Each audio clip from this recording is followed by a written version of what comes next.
I'm okay. I'm fine. Kincana. Kincana. Ding, ding, ding, ding, ding. Months later.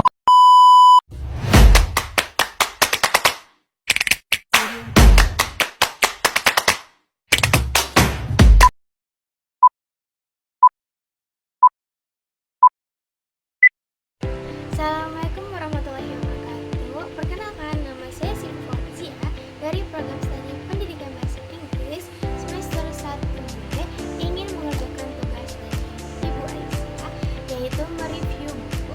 Nah, kali ini saya ingin mereviewkan Beyond Leadership, 12 konsep kepemimpinan yang dirilis pada tahun 2003, yang ditulis oleh Dr. Djoko Santoso Mojono. Buku ini merupakan salah satu karya referensi penting dalam dunia kepemimpinan, khususnya di Indonesia. Buku ini menawarkan komprehensif tentang kepemimpinan melalui konsep-konsep tradisional yang seringkali kaku dan stuck. Saya akan mereview buku ini per bagian bab. Nanti kita akan bahas dari bab 1 hingga bab 7. Bab pertama, pendahuluan. Bab pertama ini membahas tentang latar belakang dan tujuan dari buku ini, yaitu menggali esensi kepemimpinan melalui konsep dan contoh. Penulis ini juga memperkenalkan bahwa kepemimpinan bukan hanya soal posisi, tapi tentang bagaimana caranya mengaruhi orang lain secara positif. Nah, bab kedua membahas tentang berpikir dan berperilaku. Berpikir adalah kegiatan manusia yang paling utama karena berpikir membedakan manusia dengan hewan. Dan bagaimana menguraikan pemikiran dan perilaku manusia membentuk dasar kepemimpinan. Pemimpin ini harus tahu bagaimana orang berpikir agar mereka mendapat motivasi dan mengarahkan mereka secara efektif. Bab ketiga ini perilaku manusia. Perilaku manusia itu sangat penting bagi pemimpin. Nah, bagaimana sih melihat perilaku manusia agar menjadi pemimpin yang baik? Nah, pemimpin yang baik itu bagaimana? Pemimpin yang baik itu menurut penulis dari buku ini adalah yang memiliki integritas, empati, dan juga visi yang jelas. Kepemimpinan yang matang adalah kemampuan dan kemauan seseorang untuk bertanggung jawab atas perilaku mereka. Bab keempat adalah pemimpin dan kepemimpinan. Apa sih perbedaan pemimpin dan kepemimpinan? Pemimpin dan kepemimpinan itu berbeda. Pemimpin adalah individu manusianya, tapi kepemimpinan adalah sifat yang melekat kepada pemimpin tersebut. Pemimpin harus menjadi sosok yang teladan, yang menginspirasikan dengan visi dan nilai-nilai yang kuat. Pemimpin juga harus menghargai individu dan memahami kebutuhan timnya. Pemimpin juga harus memiliki kecerdasan emosional dan kemampuan beradaptasi, serta memimpin dengan etika dan integritasnya. Dan kepemimpinan adalah bukan hanya soal jabatan, tapi bagaimana cara mempengaruhi, memotivasi, dan juga melibatkan orang secara manusiawi. Yang kelima ada gaya kepemimpinan. Kepemimpinan harus fleksibel dan situasional, tapi harus disesuaikan dengan kondisi dan kebutuhannya. Pemimpin yang efektif itu tidak terpaku pada satu pendekatan, tapi yang mampu memandu kepemimpinan yang transformasional.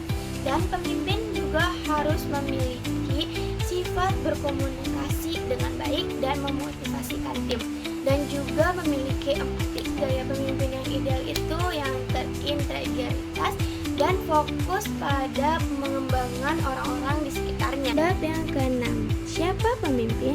Pada tahu pemimpin itu apa?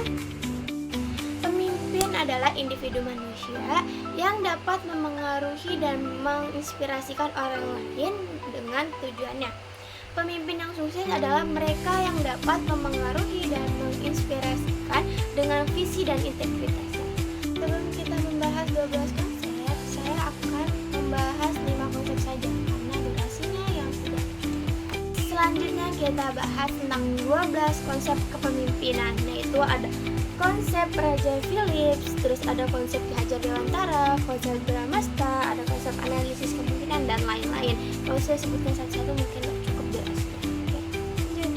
Bab ketujuh yaitu konsep pertama dari 12 konsep tersebut dari Raja Philips, yaitu menekankan pentingnya membangun komunitas yang harmonis dan saling mendukung.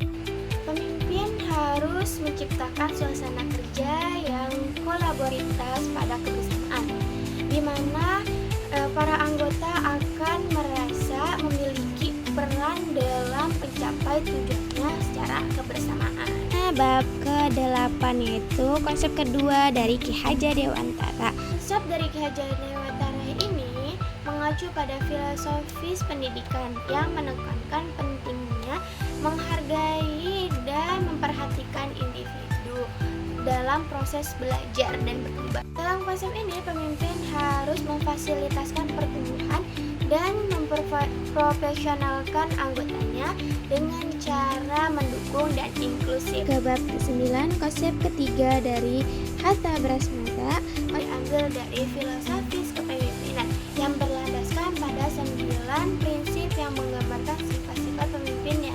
Sifat-sifat ini meliputi kejujuran, integritas, dan mampu memberikan inspirasi dan motivasi kepada orang lain. Bab ke-10 yaitu konsep keempat dari analisis kemungkinan.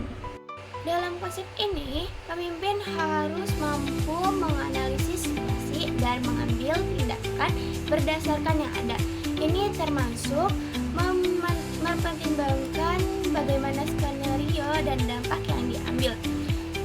Dalam hal ini, pemimpin harus mengambil keputusan yang lebih baik dan yang lebih informasional.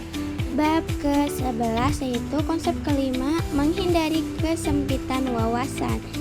Menurut konsep ini, penting bagi pemimpin memiliki pandangan yang luas dan terbuka. Dan ini termasuk menerima masukan dan ide dari orang lain. Oke, kesimpulannya dari buku Build Leadership yaitu dari sisi pendidikan, pentingnya menjadi pemimpin itu harus mempunyai pengetahuan, pengalaman, dan juga nilai-nilai bagus.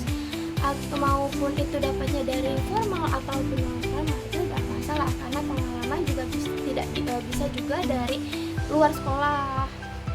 Dan juga sekian dari saya untuk mereview buku ini. Wassalamualaikum warahmatullahi wabarakatuh. Oke teman-teman, terima kasih sudah menonton videonya.